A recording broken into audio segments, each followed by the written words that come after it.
Project Necromancer. It's the most important thing to the Empire throughout the entire Skywalker saga, and this project is also the key to tying the entire story together from The Phantom Menace all the way to The Rise of Skywalker. Well, it has been made clear over the last 40 years that Emperor Palpatine is an evil genius that has been pulling the strings behind pretty much everything throughout the prequel trilogy, the original trilogy, the sequel trilogy, and everything in between. From creating a galaxy-wide war in the prequel trilogy called the Clone Wars, where he was the leader of both the Separatists and the Republic, while also luring the strongest Jedi of all time to the dark side, to the original trilogy, where he created 2 planet-killing weapons, and in Return of the Jedi, he tricked the rebels into thinking that they were the smart ones, when yet again, it was just Palpatine all along.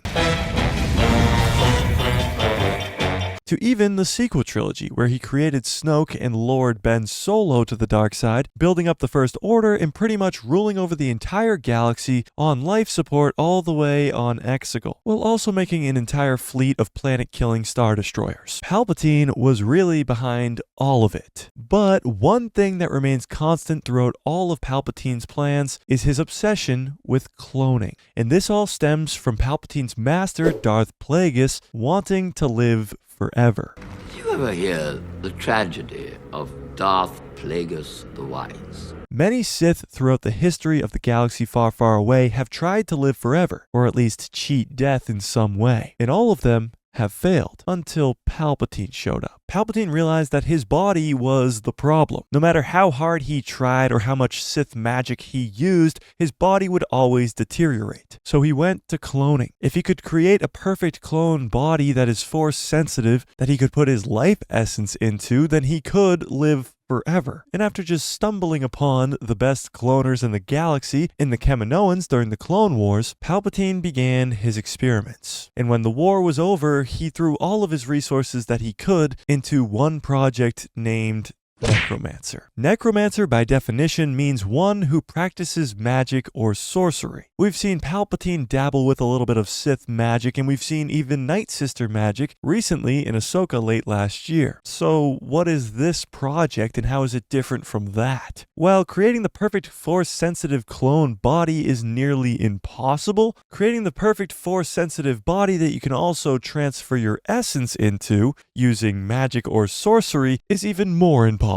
And that's what Palpatine's main objective is for the entire Skywalker saga. Now, we first get mention of this project by name in The Mandalorian Season 3 early last year. During this meeting with the Shadow Council, it is said that Commandant Hux, the father of General Hux from the sequel trilogy, is working on Project Necromancer, which means Project Necromancer isn't even finished by the time of The Mandalorian, which takes place almost 7 years after the original trilogy. And in this Mandalorian Season 3, they are talking about creating Supreme Leader Snoke, the leader of the First Order that we see in The Force Awakens in The Last Jedi. But in The Rise of Skywalker, it is revealed that that is just Palpatine pulling the strings from behind the scenes on Exegol. Now, the most recent mention of Project Necromancer was a few days ago in The Bad Batch Season 3, which takes place over 25 years before The Mandalorian. So if this project wasn't done by the time of The Mandalorian, it's not going to be finished by the end of this Bad Batch Season 3 either. However, we see Palpatine tell Dr. Hemlock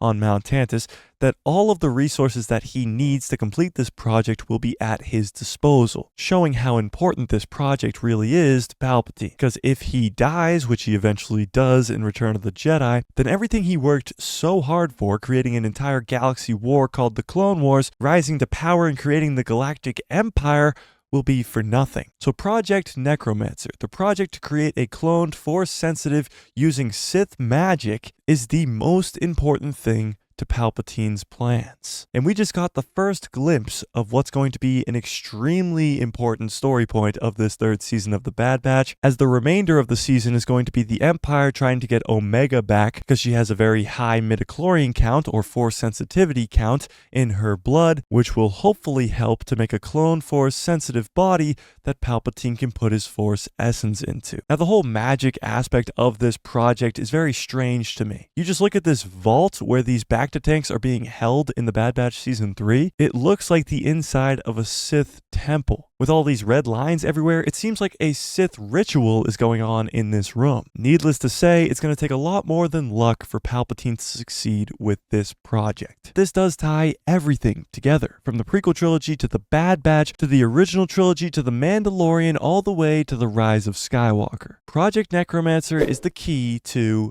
everything! But Project Necromancer wasn't the only thing that you might have missed in the Bad Batch's first 3 episodes. I broke down everything that you might have missed in those first 3 episodes in this video right here, so don't get left behind because this final season of the Bad Batch is going to give us so much when it comes to Palpatine.